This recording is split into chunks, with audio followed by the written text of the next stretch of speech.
চলুন আপনাদের দেখাই উত্তর 24 পরগনার শাসন। এই যে দেখতে পাচ্ছেন, দেখুন যন্ত্রণার গাড্ডা। কতটুকু জায়গা জানেন? বেলিয়াঘাটা থেকে আমিনপুর প্রায় 7 কিলোমিটার রাস্তা এই রকমই গাড্ডা। গাড্ডা যেন মরণ ফাঁদ। বৃষ্টি হলেই জল জমছে, আর সেখানে বাইকে করে গেলে বিপদ অনিবার্য। স্থানীয় বাসিন্দারা বলছেন এ যেন ড্যান্সিং রোড। সত্যি তো, ছবি তো তাই বলছে। দেখুন রাস্তার মধ্যে বিরাট বিরাট গর্ত, আর এই গাড্ডায় যদি একবার পড়ে বিপদ অনিবার্য। বেলিয়াঘাটা থেকে আমিনপুর 7 কিলোমিটার রাস্তা, উত্তর 24 পরগনার শাসন। এইভাবেই ঘটছে দুর্ঘটনা, প্রাণ হাতে যেতে হচ্ছে, যাতায়াত করতে হচ্ছে।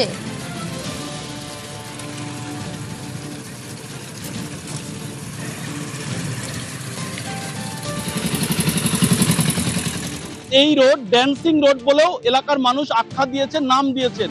প্রায় বছর 5 ধরে এই রাস্তা এতটাই খারাপ যে মানুষ সমস্যায় পড়ছে। স্কুল পড়ুয়া থেকে শুরু করে সাধারণ মানুষ, তারাও কিন্তু সমস্যায় পড়ছেন এই রাস্তার জন্য। এবং বারংবার বলার পরেও রাস্তা হচ্ছে না। হবে কি করে? রাস্তায় তো কাঠপানিতে চলে যাচ্ছে। অর্থাৎ এর তৎকালীন শাসক দল ছিল তৃণমূল কংগ্রেস, তাদের নেয়াদের দাপটেই এই রাস্তা কিন্তু একেবারে বিষবাহু জলে। অর্থাৎ যখনই কোটি কোটি টাকা রাস্তার জন্য বরাদ্দ হয়েছে, সেই রাস্তায় কাঠপানি খেয়েছে তৎকালীন শাসক দলের নেতারা। দিনের আলোয় চলাফেরা করলেও রাতের অন্ধকারে কোনো রকম ভাবে যানবাহন চলে না। ছোট বড় গাড়ি প্রতিনিয়ত ঘটছে দুর্ঘটনা। তার কারণ তারা এই রাস্তায় গেলে ছোট বড় যে অটো টোটো চলে, সেগুলোর যন্ত্রাংশ প্রতিনিয়ত নষ্ট হচ্ছে। ফলে তারাও কিন্তু এই পেশা ছেড়ে অন্য পেশায় যাচ্ছেন, এমনটাও কিন্তু বিভিন্ন গাড়ি চালকরা বলছেন। রাস্তার হাল দেখতে পাচ্ছি, এটা তো ড্যান্সিং রোড। তৃণমূলের জমানায় এই অবস্থা। তৃণমূল কত কিছু উন্নয়ন করেছে দেখুক, যেটা হওয়ার কথা সেটা হয়নি। নেতারা সব ওই কাটমানি খেয়েছে, কিছু বলতে গিয়েছে ওই কন্ডাক্টরের নেতারা এসে আরো হুমকি দিচ্ছে। তৃণমূলের ওই পঞ্চায়েত সভাপতি মনুয়া আর মেহেদি প্রধান, এরাই সব করেছে। কোনো জায়গায় 3 ফুট গর্ত, কোনো জায়গায় 4 ফুট গর্ত।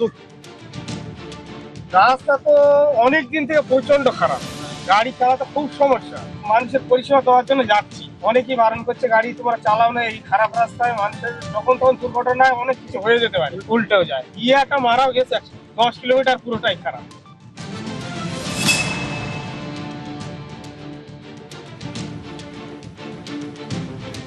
দেখুন উত্তর 24 পরগনার ছবিটা আপনাদের দেখালাম, শাসনের প্রায় 7 কিলোমিটার রাস্তা। এবার চলে যাই আপনাদের নিয়ে মুর্শিদাবাদ। দেখুন মুর্শিদাবাদের ভগবানগোলা ছবিটা দেখুন। সেই ভগবানগোলায় রাস্তায় বিরাট বড় বড় গর্ত, আর এই গর্তে যদি একবার পড়েন বুঝতেই পারছেন বিপদ অনিবার্য। নিমতলা মোড় থেকে সাহেবনগর স্টেট ব্যাংক পর্যন্ত 1.5 কিলোমিটার রাস্তা যেন মরণ ফাঁদ।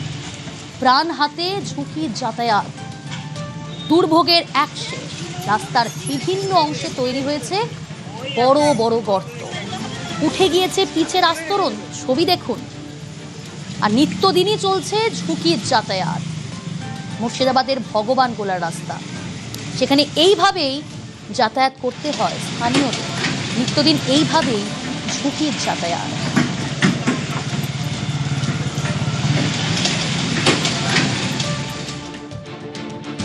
7 থেকে 8 ইঞ্চি গর্ত। এই গর্তই যদি কোনো টাকা কিংবা কোনো গাড়ির টাকা, যেখানে ছাত্রছাত্রীরা প্রতিদিন যাওয়া আসা করে, তারা যদি পড়ে যায় কি সমস্যায় না হতে পারে আপনারাই বলুন। ঘটছে নিত্যদিন দুর্ঘটনা, স্থানীয় বাসিন্দাদের দাবি। প্রায় 5 বছর থেকে এই দুরবস্থা। এটা তো চাওয়ার কোনো ব্যাপার নেই আমাদের, এটা তো প্রয়োজন আমাদের, এটা অধিকার। এই রাস্তার ওপর দিয়ে 4খানা অঞ্চলের মানুষ যাওয়া আসা করে। আমরা শুধু শুনতে পাই যে হ্যাঁ হবে। 3খানা টোটো উল্টে প্রায় মৃত্যুর সম্মুখীন হয়েছিল। আমরা সাধারণ মানুষ রাস্তাতে চলাফেরা করে, অনেক ছেলে মেয়ে স্কুলের সব ছাত্রছাত্রী কত পড়ে যায়, কত আছাড় খায়। গর্ত, 1 হাঁটু গর্ত, এক আধ রাস্তায়, এক আধ জায়গাতে। 5-7 বছর থেকে এরকম দেখছি বেশিরভাগ। তৃণমূলের আমলে রাস্তা হয়েছে, 1 বছরে রাস্তা উঠে পালিয়ে গেছে, রাস্তা ঠিক নেই। তো এই রাস্তা আমরা টিকসইভাবে যেন রাস্তা তৈরি হয়, এই জন্য আমরা চাইছি, আমরা আবেদন করছি।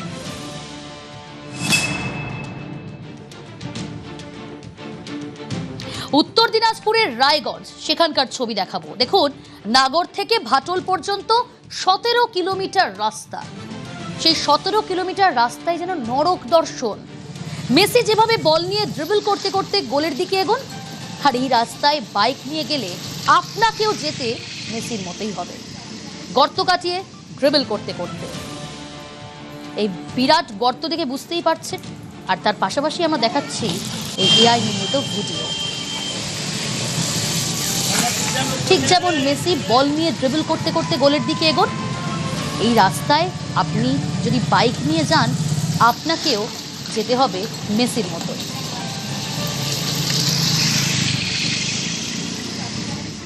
নাগর থেকে ভাটল যাওয়ার প্রায় 17 কিলোমিটার রাস্তা বেহাল দশা। আর এই বেহাল দশার কারণেই সমস্যায় পড়তে হচ্ছে নিত্যযাত্রীদের এবং এলাকাবাসীদের অভিযোগ, দীর্ঘদিন থেকে এই রাস্তার বেহাল দশা, এখনো পর্যন্ত কোনো সংস্কার হচ্ছে না। তবে নতুন সরকার গঠন হয়েছে আর তারা দাবি করছে নতুন সরকারের কাছে যেন এই রাস্তা অবিলম্বে সারাই করা হোক এবং পাশাপাশি এই রাস্তার যন্ত্রণা থেকে যেন মুক্তি পায়। রাস্তার অবস্থা তো প্রচুর খারাপ, প্রায় অনেকদিন থেকে এই যে রাস্তায় জায়গায় জায়গায় গর্ত অনেক কিছু, হ্যাঁ সময় বেশি লাগছে অনেক, গাড়ির যন্ত্রপাতি হ্যাঁ হচ্ছে হালকা পাতলা, চাই রাস্তা পাল্টানো। সমস্যা বলতে রাস্তা তো ঠিক নয় না, এই যে মনে করেন উঁচা নিচা খদরা বদরা, এবার এটাতে হট করে হয়তো রানিয়ে আছে, অনেক সময় ব্রেকতে ইয়ে করে অ্যাক্সিডেন্টের সম্ভাবনা থাকে, এগুলো সমস্যা হয়ে যায়। রাস্তাটা যেন স্মুথলি হয়, ভালো হয়, যাতায়াতের সুবিধা হয়। দেখছে শুনছে কিন্তু কাজ করে হচ্ছে।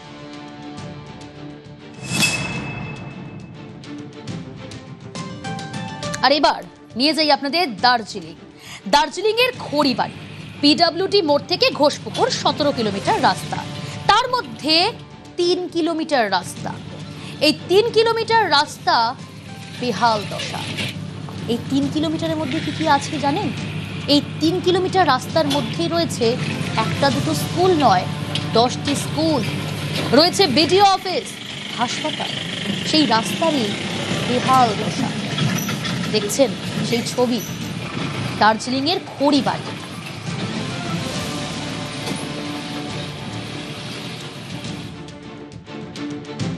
খড়িবাড়ি রাজ্য সড়ক যেন কঙ্কালসার অবস্থার মধ্যে পরিণত হয়েছে।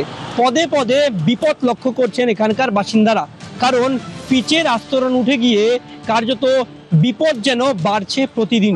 যদি ছবিতেই দেখা যায় বড় বড় গর্তে এই রাজ্য সড়ক, এখানে পিডব্লিউডি মোড় থেকে খড়িবাড়ি বাজার পর্যন্ত 3 কিলোমিটার রাস্তা, যা বড় বড় গর্তের মধ্যে সামিল। যদি আমরা ছবিতে দেখি প্রায় 9 ফিট বড় গর্ত, এবং যদি গভীরতা দেখা যায় সেক্ষেত্রেও কিন্তু পরিষ্কার বোঝা যাবে প্রায় পিচের আস্তরণ, প্রায় হাফ ফিটের বেশি পিচের আস্তরণ কার্যত উধাও হয়ে গিয়েছে। আর এই কঙ্কালসার চেহারাই যেন দুর্ঘটনার কারণ হয়ে দাঁড়িয়েছে এই এলাকার বাসিন্দাদের কাছে। খুব অসুবিধা হয় যখন বৃষ্টি পড়ে, তো বৃষ্টির জলে জমে গেলে তো আরও কিছু দেখা যায় না। বৃষ্টির সময় একটা টোটো এখানে পাল্টে খাইছিল, এতে তাড়াতাড়ি হলে খুব ভালো হয়। গতবার তো এই টোটোর সমস্যা হয়, টোটো খারাপ হয়।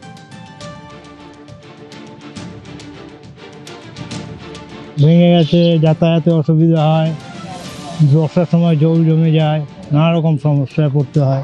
আমার ক্ষেত্রেই তো, আমি তো জল ভরে গেছিল, একবার সাইকেল থেকে পড়ে গেছি, গর্ত দেখিনি, প্রচণ্ড খারাপ রাস্তার অবস্থা। আবার নতুন করে সরকার আসছে, ভালো রাস্তা হোক, আমরাও যেন চলাফেরা করতে পারি ভালোভাবে, আর দুর্ঘটনা যেন না ঘটে, সেটাই যাচ্ছি আর কি।